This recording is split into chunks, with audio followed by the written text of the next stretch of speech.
Welcome back to the channel and welcome back to LP's Open Mic Nights. Just my daily or almost weekly Cowboys food for thought. Me just kind of freestyling thoughts as to what's happening with the Cowboys right now, where the team is. So, a lot that I want to get into tonight on this episode of LP's Open Mic Night.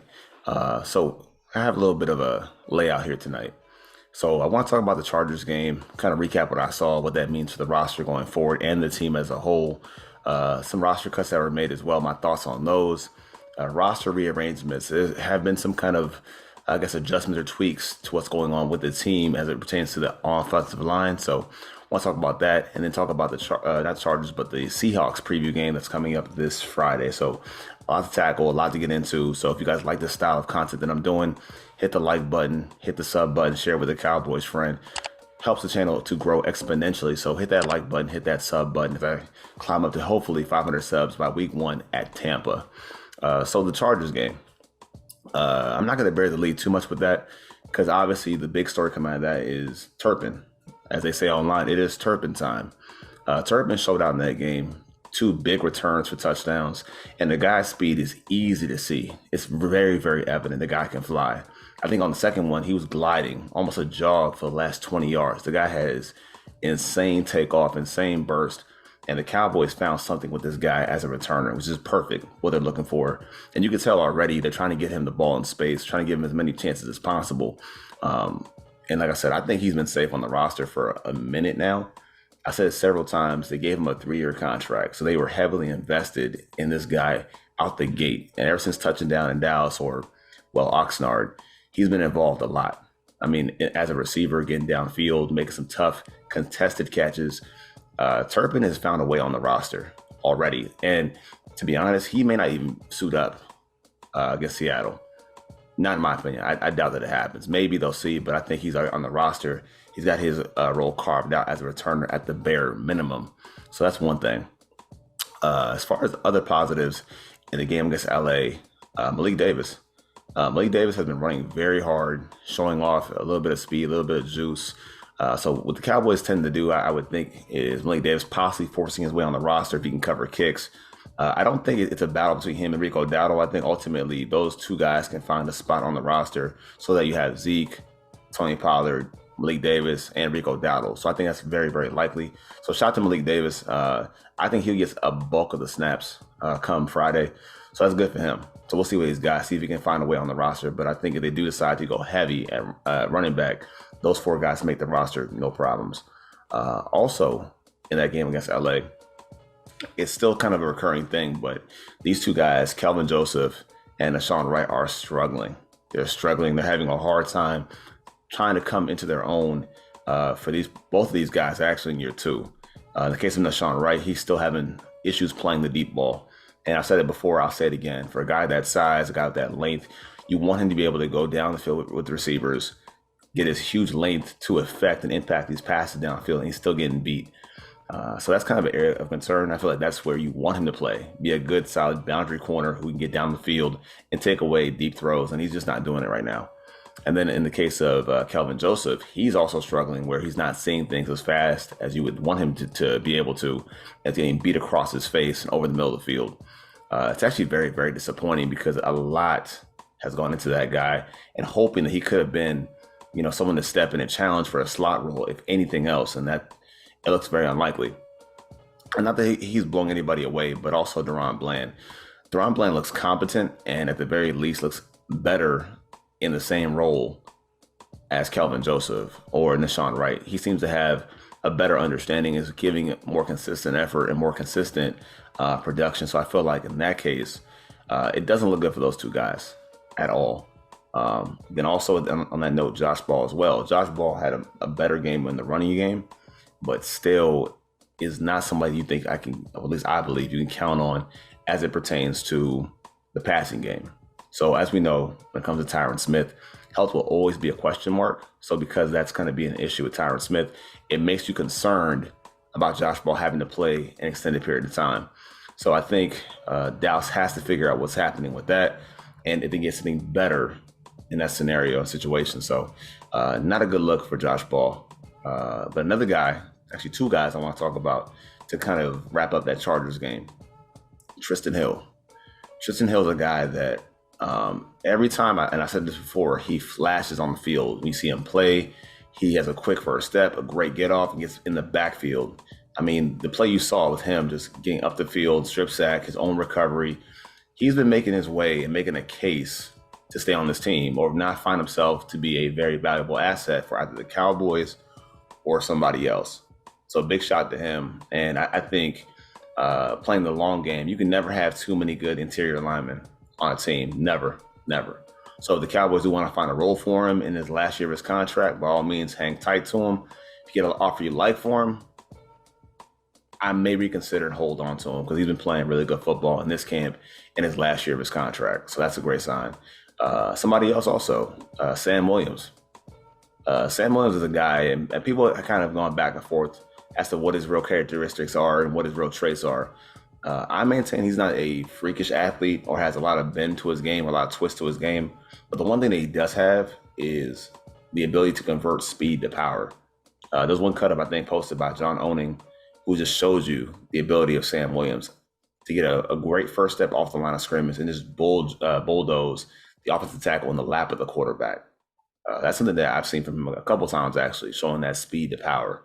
And it's going to make a big jump for this team, or at least a impact right away, to find somebody opposite of guys like Michael Parsons, opposite of guys like DeMarcus Lawrence at the edge. So if he can play even as a nickel pass rusher, it makes all the difference in the world. It actually puts pressure on the team as to what to do with some of their veteran defensive ends on the roster. So big ups to Sam Williams. Great impression in that game against LA. So big shouts to him. And talking about the roster cuts. So the Cowboys made some roster moves, some cuts. None that were too surprising. I think people expected some of these guys to be cut based on their contributions and where they kind of fit in on the roster right now, as they trim down to 80 players today before they get down to 53 by next Tuesday. So one move that was made was they put Jeremy Sprinkle, tight end, on IR. That might have saved his spot on the roster, period, because these tight ends have been making a push. So the two backups, two rookies, that being Peyton Hendershot and Ferguson. Both those guys have characteristics of being able to get down the field, make a play, be vertical threats. And they're not much in the way of blockers, but better than Sprinkle is. So you have that at play. And Sprinkle is a functional, like I said, functional athlete, not a very good athlete or great athlete for his size. So it is easily overshadowed by the two youngsters, their fresh legs, their ability to catch the ball down the field and make their mark on the offense. So that might have saved Sprinkle's job, or for a period of time, at least, on the team. And then they also cut the kicker, Hiram. I can't say his last name. I think Hiralaju. He was cut. So he's been released. So that means the only kicker left on the roster is Brett Maher. So once again, the Cowboys Nation, the collective, they roll their eyes at this because they know what this means. It's not a good thing to have a guy like that, Brett Maher, who is now a veteran in the NFL, but still struggles with things like balancing accuracy and power. Prime example of that was in the Chargers game. They gave him a shot to make a long field goal, which he's done before in the past. And it was actually a straight, narrow kick right down the upright, but about 5 yards short. So he's still having a hard time balancing his power and accuracy. And I think for a team like the Cowboys, who are kind of in transition with new receivers coming into the roster and losing some of their protection up front, you would think that you want to have a sure thing at kicker. But I mean, one can say that, what is your alternative? What are the other options? Well, this team bought themselves no other options. So it seems like they're going to be tied to this guy, Brett Maher. And once again, the fans, they can't exhale calmly having him make kicks. And the team's rationale for it, of why they chose him over Liram Hiram, how do we say his name? Why they chose him was they figured that Maher can kick better on kickoffs. That was their rationale. They figured that they could trust him more to kick the ball deep into the end zone. And I hope that's what it is, and not directional kicking off kickoffs, because I don't think that's something you want to make your bet with when it comes to Brett Maher. So that's kind of a concerning red flag for me, but it's what this team has decided to do against probably their better judgment or worse judgment, knowing who they are. And then also want to talk about kind of the roster rearrangements. So it seems like what's going on is they still have not committed to Tyler Smith, the first round pick out of Tulsa. They haven't committed to him playing as a starting number one guard. And he's still not running with the ones. Now, I guess take that in two different ways, where they want him to earn the spot, but I feel like that's just a sham. It's like a fake dog and pony show. It doesn't really make sense to have him earn his spot when he's been playing well. You go back to watch that game against the Broncos. Go back to watch the game against LA. He's washing guys out of the hole. He's digging guys out of the hole. So the whole reason as to why he's not been given the spot over, say, Connor McGovern, I don't quite understand, unless the whole premise or point is to drive up the value of McGovern to trade him, who's in the last year of his contract. That's the only thing that makes sense. And there have been reports that the offensive line coach, Joe Philbin, wasn't on board with the pick, so maybe he has a say, and he's got a prior relationship with McCarthy. So that could be why we're seeing this kind of drag out and take a longer period of time to have a decision on that. But I have a hard time thinking in my mind there's something, or there's a reason why you wouldn't want to start your first round pick that you drafted. And mind you, think about the context when it comes to Tyler Smith. Tyler Smith was not a favorite of the fan base when he was drafted. The fans did not want that pick. The fans hated that pick, myself included. So the front office makes this pick that the fans are against, a player who was penalized heavily at Tulsa after the Cowboys had a game against the Niners, in which they were heavily penalized. So going into it, you already have that sense of, okay, why are we doing this? Why are we picking a player that is not rated high on the consensus board, at least, with penalty issues to draft him? Well, then he proves, us wrong temporarily, has bought some, I guess, belief or trust in the fan base, but then only to turn around and then not start him.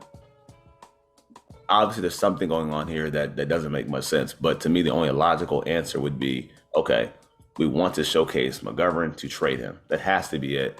I would be stunned if by week one, your guy starting is not Tyler Smith. So we'll see how that kind of goes. And talking more about the offensive line, Matt Farniok looks at center. From what's been said is Farniok ran with the ones at practice. So he was a starting center at practice. And to be honest with you, I didn't think that was going to happen right away. I do know with Tyler Biadasz, they've been trying to give him this job. They want him to wrestle the job away and secure the spot for a while now, going back to his rookie season back in 2020. So now going to his third year, he still hasn't been able to do that, secure that spot. And Farniok has been battling since he got on the roster. I mean, fighting and finding ways to get on the field, whether it be at center last week against LA, whether it be at playing guard. He's been fighting his way on the team, fighting his way on the roster. And I think as that goes forward, I think what's going to happen is that Biadasz will end up starting week one. But with Farniok and what he's doing, getting these chances to have time with the ones, it's very possible that means a short hook for Biadasz, where if he struggles, he has problems with penalties, he gets overpowered or overwhelmed, then that means, hey, let's pull the plug on that program. Let's go right back to Farniok and let's play. And I think that's a good thing. I think that's a great thing. I don't think that's one thing that you should be worried about one way or another. But I think the one thing that's been said about Biadasz and the problem that they have is he's not making the line calls as the center. And that's putting more work on the guys around him, whether that's Zach Martin or somebody else, which then that means you have a center not making line calls. And now that I think about it, that could be the reason why you don't have Tyler Smith in the lineup too. Maybe those things are connected, of having a rookie left guard alongside a center who's not making the line calls. So therefore you have some difficulties with communication and things aren't being set from one spot to another. So that could be a possible thing too. And maybe that's what's going on. And they're prepping, that youth movement, or you're prepping a package deal to have Farniok at center along with Tyler Smith. So that could be part of what's happening here as well. And then kind of want to go into the game with the Seahawks. So Seattle, as they're saying, we expect not to see any starters for the most part. So Dak's not going to play. Starting O-line's not going to play. I'm already saying Turpin's not going to play, which for me means that they're going to want to evaluate these quarterbacks. You want to see what these quarterbacks have, right? So that means Will Grier and Cooper Rush. And I'll say this, I've not been overly impressed with Will Grier. I know people are tired of Cooper Rush. And on the other side of the plate, people are just kind of not seeing the whole fascination with Will Grier. I'm not. I don't think that he's a sizable upgrade over Cooper Rush either. I feel like the Cowboys are kind of steady either way with their backup situation. So whoever takes the job, I don't think you're going to gain or lose substantial experience, talent, ability by whoever you pick. To me, it's almost a win-win or lose-lose, no matter who you take at the backup. But at the very least, you'll see maybe an extensive tryout for both guys. Maybe a guy takes half the game. So I would assume you see maybe Will Greer to start the first half, and Cooper Rush will take the rest of it, which is going to be important if you think about it, because we still need to evaluate these receivers, these young receivers that Dak has. So in today's practice, Dak Prescott had a couple nice throws to Jalen Tolbert, but when the games have come around, Tolbert has not really been involved with the backups. And I still want to see more from him to be assured that if he has to play substantial time, has to play a lot of snaps week one, he's ready, he's able to. And I think he has a good connection with Dak Prescott, but I still need to see it for myself just to feel a little bit better about what they have walking into the season early, at least without Michael Gallup. And then another question about Gallup is his status. And that has a heavy impact on what happens overall with the receivers on the roster. So no Gallup, what does that mean for guys? For example, CD, who starts, who plays, who makes the team initially? Right now I have 6. I have CD, Tolbert, Houston, Fehoko, Turpin, Noah Brown, or maybe some combination different than that. So what happens with James Washington? Or do you take Washington over Houston? So a lot has to be seen, but we have to see what happens within Seattle, see who solidifies their spot, the receiver. And that's going to be the big question mark. So, and we'll see. But also to kind of wrap up this video, this freestyle session, if you will, be on the lookout. I'm going to try to drop a prediction video as to the win-loss record for the Cowboys coming up soon.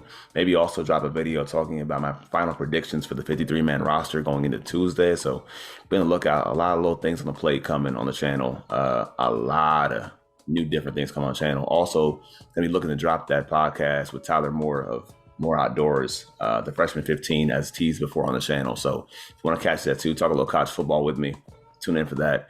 Hit that like button, hit that sub button. As always, thanks for watching. And once again, Cowboys up. Peace.